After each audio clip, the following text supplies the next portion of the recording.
I've fantasized countless times about being alone with Thomas, but I never dared to imagine it would be like this. Thomas is leaning against the headboard, frowning with his eyes closed, breathing heavily and holding my wrist with one hand. Just half an hour ago, I was still in the midst of toasting and chatting, looking at him casually across the crowd. Who would have thought that when I went to the bathroom, I would be grabbed tightly by a hand sticking out from the cubicle and have my impending scream covered by Thomas. Be quiet and take me away. The strange breath in my ear and the burning sensation on my face made me suddenly realize that Thomas had been set up. Fortunately, I'm used to booking a room at the banquet hotel. But by the time I dragged Thomas back to the room, his reaction was already very obvious. Now, I only have two choices. 1. Try to contact Thomas's trusted friends. They can take Thomas to the best hospital and even find an Omega for him. 2. Do it myself. For a moment, it's like a ship that has sailed smoothly for most of the journey but veers off course at the last moment. I straddle him. Sin and sincerity go hand in hand as I guide his hand to my waist. Just this once, just indulge once. The next moment, Thomas is like a awakened Tibetan wolf. His strong arms instinctively wrap tightly around me. There's no buffer, no gap. Then, intermittent sounds emerge from the thick heat. I'm passively immersed in the intensity, rising and falling. From beginning to end, I dare not look into Thomas's eyes for fear of seeing my sinful face. I can only show a look of indulgence when my back is turned to him. Over and over again until midnight. After it was over, I stared blankly at Thomas's sleeping face and didn't fall asleep for a long time. It was not until dawn that I dragged my sore body and left quietly. After tonight, I probably won't be able to face Thomas calmly anymore. I slept at home until the afternoon and was awakened by a series of ringing sounds. Brother Adam, haven't you come to the studio yet? We made an appointment to go to 7years group this afternoon. Andrew's hurried voice came from the phone. My mind gradually cleared up from the muddled state. I struggled to get up and said, I'll rush over right away. After returning to China a year ago, I opened a perfume blending studio. It's quite well known. Fortunately, I happened to catch the good opportunity of 7years Group's new development of perfume and fragrance business. Not long ago, the staff in the product department took a fancy to the perfume I blended. Today is the day for product selection. Before last night, I might have gone there full of joy. But now I have a little more misgivings. Thomas is the biggest person in power in 7years Group. If he remembers me, a beta who climbed into his bed without permission, he definitely won't show mercy. At 3 o'clock in the afternoon the next day, I still appeared downstairs at 7years Group on time with Andrew. After all, this opportunity is by no means easy for the studio. Brother Adam, why do you look so bad? Didn't you rest well last night? It's okay. Let's go in. I tried my best to adjust my state and met with the staff in the product department with Andrew bringing the samples. Fortunately, all the conversations went smoothly. We just had to come back in 3 days to sign the contract. After walking out of 7years building, I took a deep breath of relief.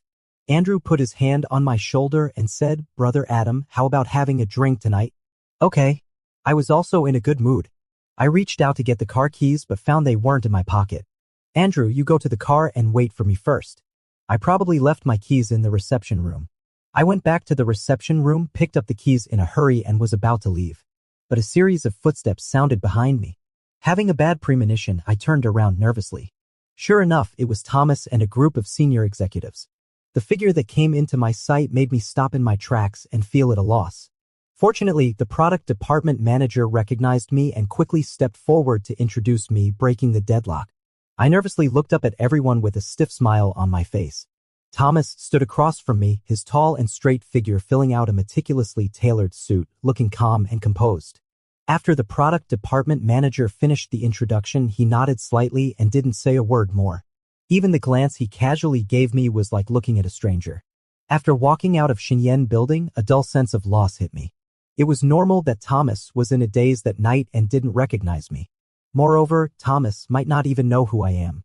A greedy person who got what he wanted and walked away unscathed has no right to feel lost. At night, Andrew dragged me to a bar. Brother Adam, this bar is very famous in City A. Andrew whispered close to my ear, especially the handsome alphas and beautiful omegas are quite eye-catching. Come on, have you fixed your gland sticker properly? Omegas should protect themselves in such situations. Don't worry, I'm a regular here. I'll take you on a wild night out tonight. Andrew was very enthusiastic, but within half an hour, he was lured away by a red-dressed alpha. I smiled helplessly, ordered a glass of fruit wine, and sat alone in a corner. After finishing a glass of wine, a man reeking of alcohol approached me using an annoying and familiar routine. "Why are you sitting here alone? Do you want Big Brother?" I immediately stood up. I said calmly, "No need. You ungrateful thing. It's already good enough that I and Alpha take a fancy to you."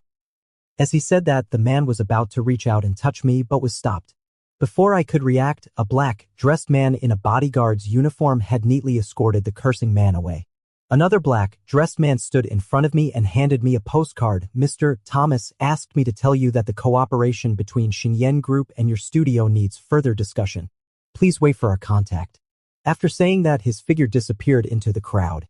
I stared blankly at the postcard for a second, then quickly looked around but didn't see a trace of that person. But I always felt that Thomas must be here.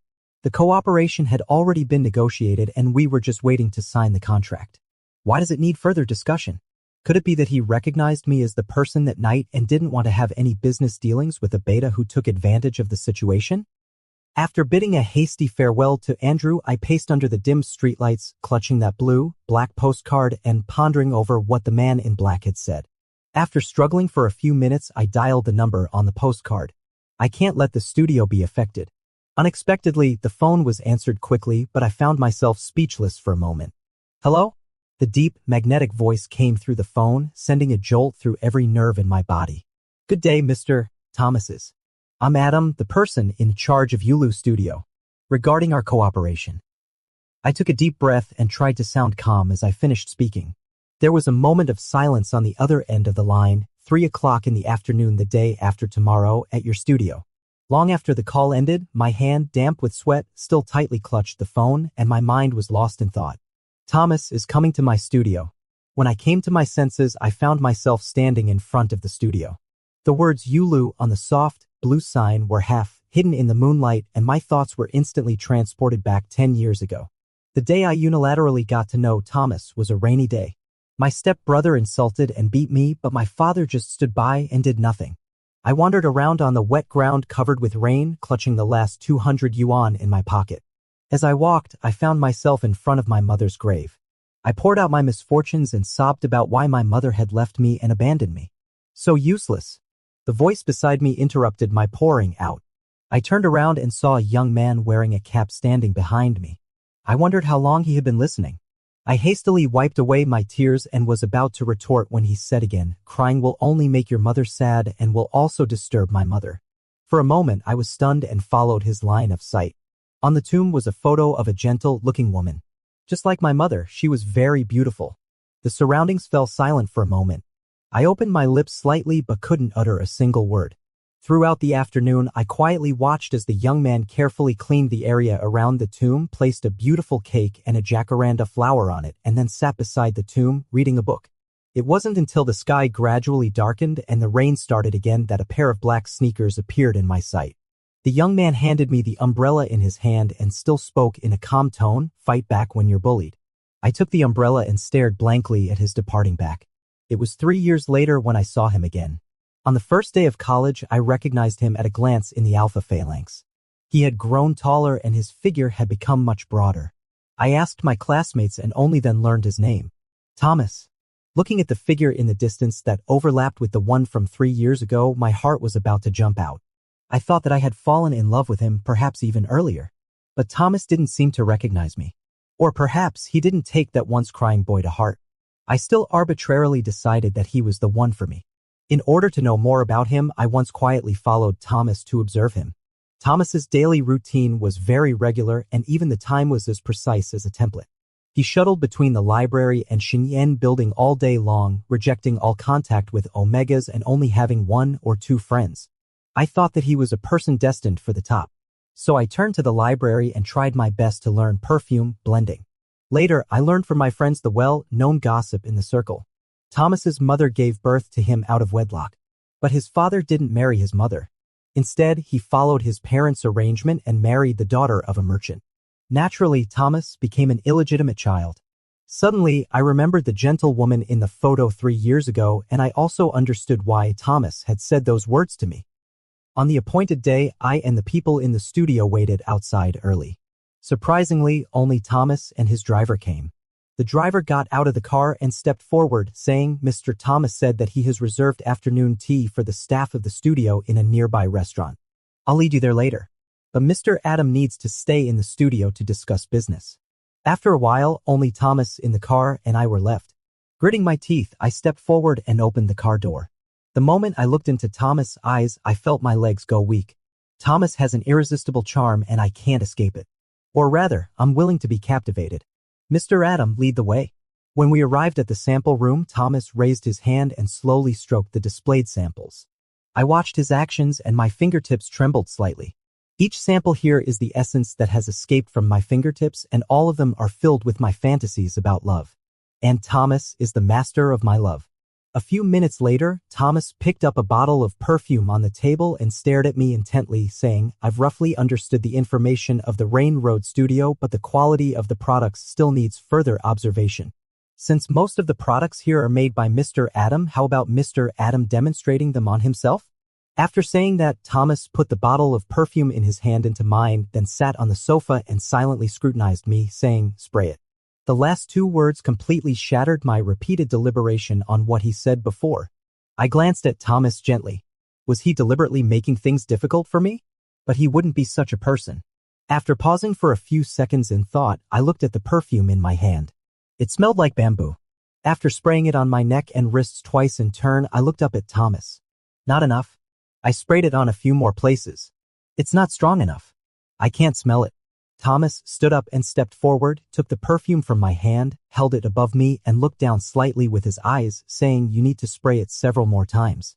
When the bamboo-scented mist fell on me, my heart was about to stop. And the tight shirt fabric on Thomas's chest made the scene of that night reappear in front of my eyes. It was me who undid Thomas's buttons that night. Realizing what I was thinking, I raised my hand and pushed Thomas away, then took a big step back. "Sir, Mr. Thomas, all our products are made from natural ingredients. If there is anything you're not satisfied with, please let Mr. Thomas point it out." There was obviously a flash of displeasure in Thomas's eyes. My heart sank. Just as I was about to step forward to explain, there was a knock on the door. A group of people had come back. Andrew strode forward and pulled me aside, whispering in my ear in a low voice. I felt something was wrong when the driver took us away. "Has anything strange happened here?" "Hey? Adam, you've sprayed perfume." "I'm fine, don't worry." After a hasty reply, I turned around, but Thomas had already walked out of the studio. The driver stepped forward and said, "Mr. Thomas said he will give you a definite answer tomorrow. Please wait a little longer, Mr. Adam." I looked at Thomas's back and had an intuition that he was angry. Standing there, I was still hanging on whether to call and explain. Who would have thought that there would suddenly be a knock on the door? "Open the door." When I heard the familiar voice, I stood there stunned for a moment. Thomas. How did he know where I was, and why did he come at this time? Even though my breathing was in a mess, I still subconsciously and without hesitation opened the door. The dark blue hue outside the door collided with the cold air from the indoor air conditioner. Thomas stood outside the door with his suit jacket hanging on his strong arm and his eyes looking very deep. My infatuation was quickly caught by his gaze. I took 2 steps back and said awkwardly, "Mr. Thomas, please come in." The sound of Thomas's custom-made leather shoes stepping on the wooden floor was dull. "What brings you here, Mr. Thomas?" "I'm here to punish someone who has done something wrong." His gaze fell on the collar of my bathrobe and his voice was low. I wanted to wait for him to admit his mistake voluntarily, but he's a coward. Sure enough, Thomas knew it was me that night. Maybe the so-called further discussion at the studio was just to confirm if that person was me. I clenched my hand under my sleeve and looked up into Thomas's eyes. It was my fault that night, but I didn't want to gain any fame or benefits from it. "I'm a beta. I won't pester you to take responsibility." After saying that, I lowered my head and waited for the judgment. Indeed, I did it out of selfish desires, the selfish desires of love. But I don't regret it. After all, I had a crazy and passionate encounter with the person I've had a crush on for 7 years. "So you think your mistake was having a relationship with me?" Thomas sneered as if gritting his teeth, emphasizing the 4 words, "having a relationship," especially hard. "What else could it be?" I whispered with full of doubts, but suddenly a shadow fell in front of me. Thomas. His broad body pressed tightly against me, and then we fell onto the sofa together. My mind went blank with a bang, and there came Thomas' heavy breathing beside my earlobe. "Do you have any inhibitors at home?" "Inhibitors?" He's in his susceptible period. "But I'm just a beta." I've barely attended a few physiology classes, let alone know about inhibitory drugs. Do all alpha susceptible periods come so suddenly? I'll call your driver to pick you up now. I fumbled around in a hurry to find Thomas' phone, but I got even more flustered because of my nervousness. After a wild search, I suddenly withdrew my hand. Sorry, I didn't mean to touch. Thomas' neck was flushed, and his words became even more slurred. It's not here. It's in the coat pocket. Okay. I'll go right away. Almost using both my hands and feet, I moved to the coat rack at the door with a blush on my face. Hello. Is that the driver? Mr. Thomas, is he? My fingers holding the phone trembled constantly and my tone wavered. Fortunately, the driver said he'd be here right away. Hanging up the phone, I let out a long sigh of relief. Thomas, My back was pressed against the cold wall and my breath was forcefully invaded.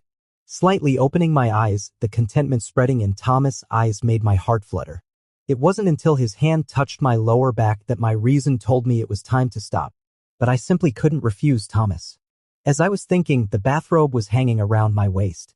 His rough fingertips rubbed hard against my spine, sending a hot and numb feeling as if with anger. Just when I thought I was going to be overwhelmed on the spot, suddenly there was a knock on the door, followed by the driver's anxious call. Thomas, the hospital is ready.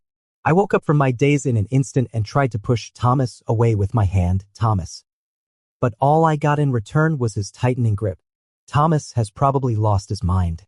He's in his susceptible period, and I'm just a beta who can't help with the susceptible period at all. Summoning up my courage, I bit Thomas's lips hard, and the taste of blood soon filled my mouth. Thomas pushed me away in pain, and half of his clarity returned to his eyes. His heavy breathing rose and fell in the narrow aisle. Thomas clenched and unclenched his fists, then rushed out of the room. It wasn't until the sound of the door closing that everything returned to quiet. I lowered my head and pulled the bathrobe onto my shoulders, standing still for a long time. At night, I couldn't fall asleep, so I called my childhood friend Ryan, who was in a foreign country. Hey, Andrew, why did you think of calling me? You've been back in the country for a whole year, and you still haven't adjusted to the time difference? I stared blankly at my mottled reflection in the mirror and said, do you remember the person I told you about after getting drunk on the night before I went abroad after graduation? He kissed me voluntarily today, although it was under the influence of his susceptible period. What? You lost your first kiss? Wait. The person you told me about? I don't remember. Moreover, that night your aunt called and urged me to go back. But before leaving, bro brought a handsome guy in a cyan shirt to your side. Pretty nice of me, right? Without warning, a roar suddenly sounded. I remember every moment related to Thomas clearly. The cyan shirt was the color of the clothes Thomas wore on the night of the college graduation party. That night was not only the graduation party but also the end of my 4th year of secretly loving Thomas. That day, Thomas gave a speech on the podium as an outstanding graduate. Every moment of his calmness made me deeply infatuated. The screams near the Omega area never stopped. The classmate beside me envied him very much and said, no wonder he is the unrivaled alpha. If I were an Omega, I would definitely cheer louder than them. I thought that even Omegas wouldn't do because Thomas belongs to the top of the pyramid. It was just that I was going to start my 2-year overseas study life the next day. It was my first attempt at long-distance secret love, and I was still a little nervous. There was more sadness, the sadness of not being able to see Thomas. But I believed that he would soon appear in various business newspapers. I would carefully cut out every photo of him from the financial newspapers and paste them on the wall. The dinner started soon. I found Ryan, and then the two of us found a quiet corner to eat and drink. Thinking that I was going to start long-distance secret love the next day, I picked up a glass of wine with a mottled and colorful hue with a bit of depression and staggered to drink it. Empty wine glasses piled up one after another. The glass cups reflected a seductive glow under the light, and my vision had become blurred. Andrew, I'll go outside to answer a call. I'll be back soon. Wait for me, okay? Okay. I don't know how much time had passed when the sofa behind me sank. Drunken people are not good at suppressing their feelings and hiding their true selves. So I poured out my 4-year secret love to the Ryan behind me. I secretly like him. While he was busy studying business, I worked hard at perfume blending. Thomas, I like him. I like him so much that it's almost turning into love. Do I like him enough? Will he like me? The surrounding was so noisy that I didn't hear what the person behind me replied. Urged by the alcohol, drowsiness came over me. When I was woken up by my classmate, a white rose was lying in my hand. As a perfume blender, I'm all too familiar with the meaning of a white rose. I am worthy of you. Suddenly, my heart pounded and my chest felt hot. It wasn't Ryan's comfort and encouragement. It was Thomas. It was Thomas's response to me. But in his eyes, the person who said they liked him the night before disappeared the next day and was gone for 2 years. When we met again, we acted as if we didn't know each other. So what made Thomas angry wasn't that night, but my leaving without saying goodbye again and acting as if nothing had happened again. My cautiousness was seen as an outright rejection by Thomas later on. If I hadn't gone abroad back then, would things be different now? The sourness that spread from the bottom of my heart to my palm welled up with my tears. I really want to see him. After returning to the bedroom from the terrace, I paced back and forth. After deliberating for 5 minutes, I still didn't make the call. Thomas is in his susceptible period. He should be undergoing treatment and resting now and shouldn't be disturbed. Tomorrow, I must see him. Throughout the whole night, I was thinking about how to explain things to Thomas.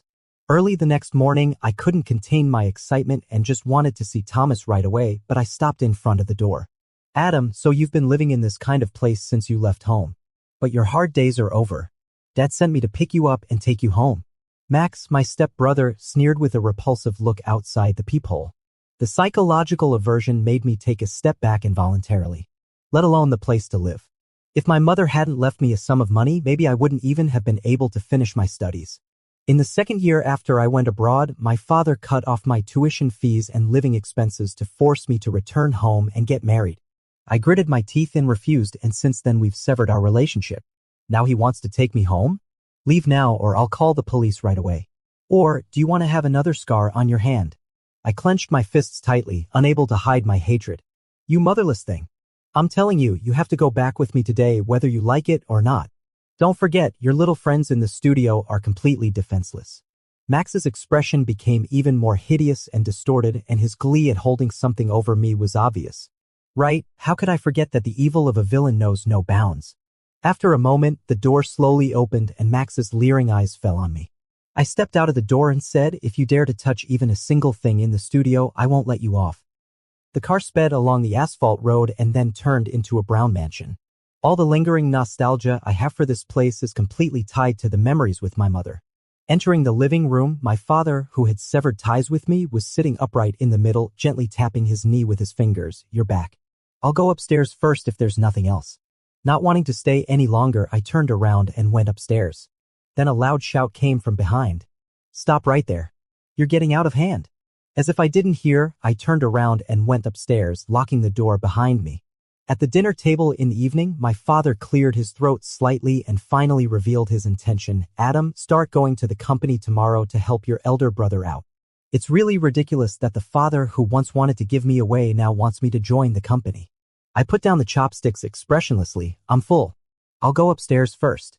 As soon as the door closed, my stepmother's resentment downstairs flitted around the room like a wild sparrow. Max just messed up a project by accident, and you can't wait to bring that woman's son home.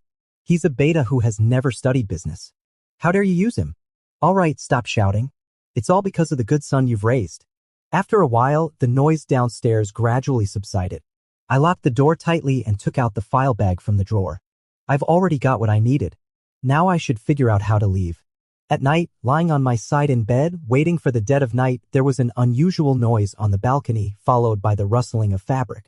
Just as I was about to turn around, a hand grabbed my neck tightly and pinned me down. My dear little brother, I've been wanting to taste you for a long time. The madness in Max's eyes spread, and the pressure on his hand kept increasing. Fear and revulsion welled up in my heart all at once. I struggled desperately, but it was of no use due to the huge gap in strength between me and the alpha. Cold sweat broke out on my forehead, and my consciousness became more and more blurred. No, it mustn't happen. Thomas taught me to fight back when being bullied. I could resist his fists before, and I can resist his evil thoughts now. I looked around and noticed the water cup with an obtuse angle on the bedside cabinet. Then I pretended to give up struggling. Just as Max loosened his hand and was about to touch my collar, I suddenly picked up the water cup on the bedside cabinet and smashed it hard at Max's gland. A cry of pain rang out. Without hesitation, I grabbed the file bag under the pillow and rushed out of the door. The scenery in front of me kept changing. All I could hear was the wind and my intermittent breathing. It was not until a sharp pain shot through my bare feet that I slowly stopped. It was already midnight when I got back to my place. Watching the numbers on the elevator change, I suddenly really wanted to see him. I want to tell Thomas that I haven't been bullied anymore. I want to tell him that I've always liked him. God has favored me once again. The moment I stepped out of the elevator, a tall figure came into view. Under the moonlight, he had been waiting there for God knows how long. I slightly parted my lips, my eyes filled with tears, but I was too awkward to speak. The moment that person turned around upon hearing the sound, my tense heart opened up again. The next moment, I ran forward and eagerly kissed him. She. Thomas froze with his hands and then wrapped his arms around me as I stood on tiptoe. Soon, the one in control changed. I was wrapped in his strong and warm embrace, and my lips and tongue went numb. My back hit the door.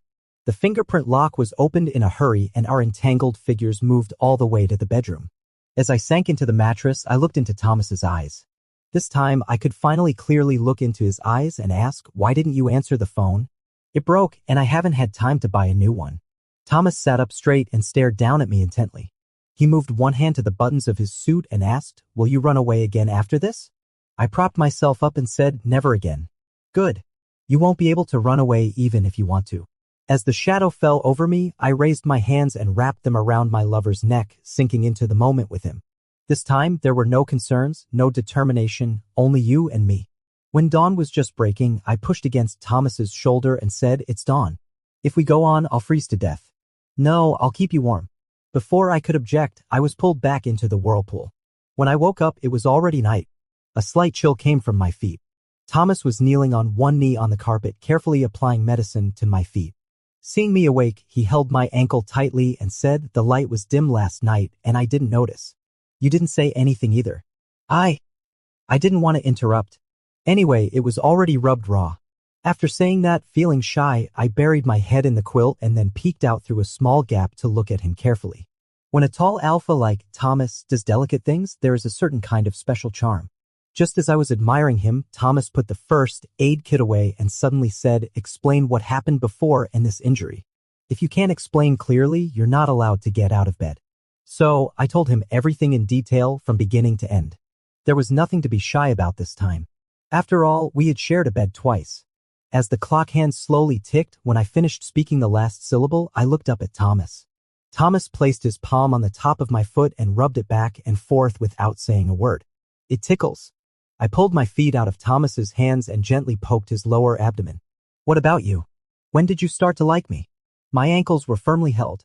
After a moment, the owner of the palm spoke in a low voice. "My mother once told me that I mustn't let my lover suffer the slightest bit of grievance from me. In the second semester of my senior year, I had a place in Xingyan group and was no longer just an ordinary alpha labeled as an illegitimate child. At the graduation party, I had prepared that white rose long ago, but I didn't expect to learn about your awkward yet intense love first." There was a warm sensation on my ankles. I felt my heart soften, then I burrowed into Thomas's arms and hugged him tightly. Thomas struggled to walk out of the dusty dark room and then walked towards me with flowers in his hands. On the contrary, I was too cautious and never really tried to understand his inner world. One is cautious when it comes to feelings and the other is too timid to break the ice. We did miss each other before, but that doesn't matter anymore because there is still a long, long way to go in the future. Just being immersed in the whirlpool of love, I completely forgot my original question.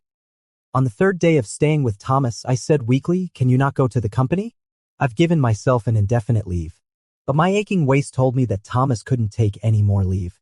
Finally, after my subtle and obvious urgings, Thomas was going back to the company. Before leaving, after leaving a lingering kiss, he stroked my forehead and asked, "Do you need my help with the matter at home? Our company has a professional legal team. I can handle it myself. That's what you taught me." I gave him a reassuring smile and watched him leave. After Thomas left, I stared at the document bag on the cabinet and fell into deep thought. That document bag was left to me by my mother. Before my mother passed away, she told me that there was something she left for me in a secret compartment in the attic, which could help me when I was in desperate straits. I just never expected that it contained the evidence that my father forced my mother to transfer her shares by threatening my safety when she was critically ill.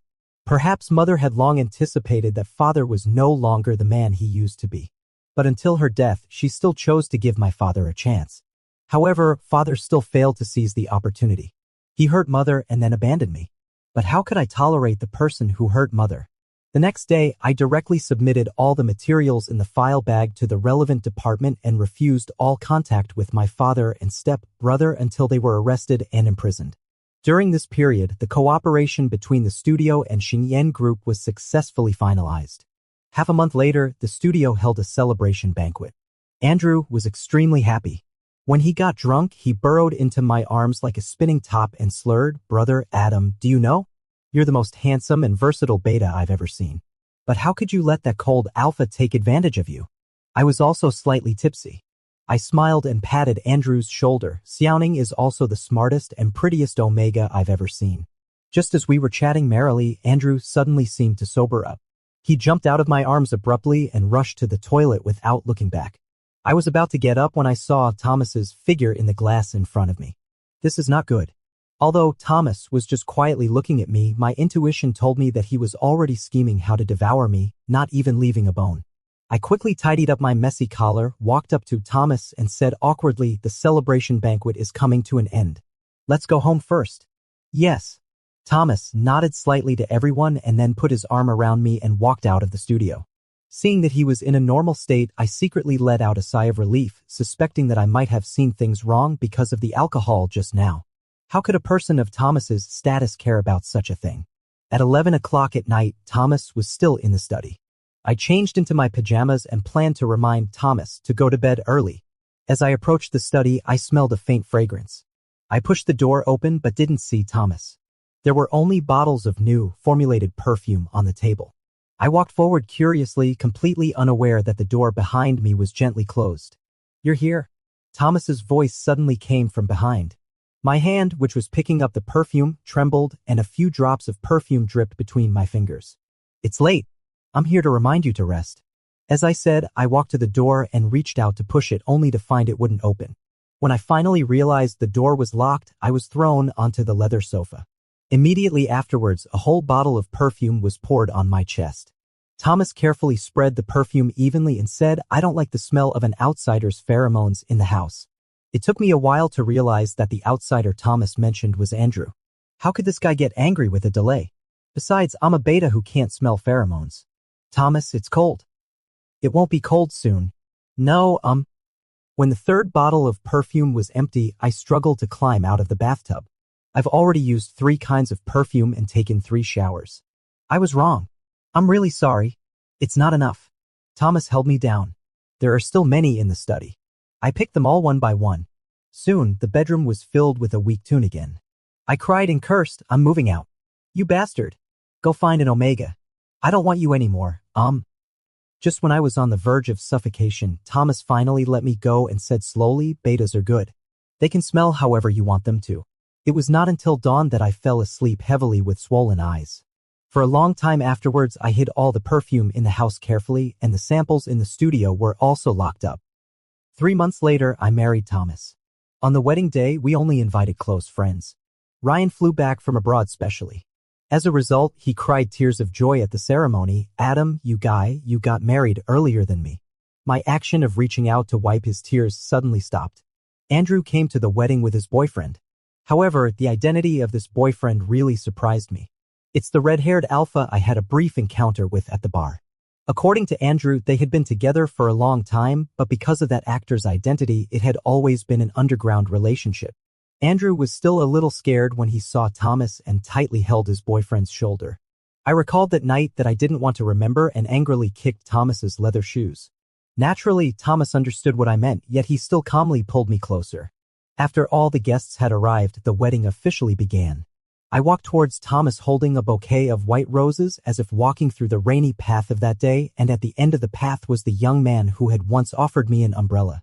During the wedding vows session, Thomas stared intently at me and said, "Till death do us part."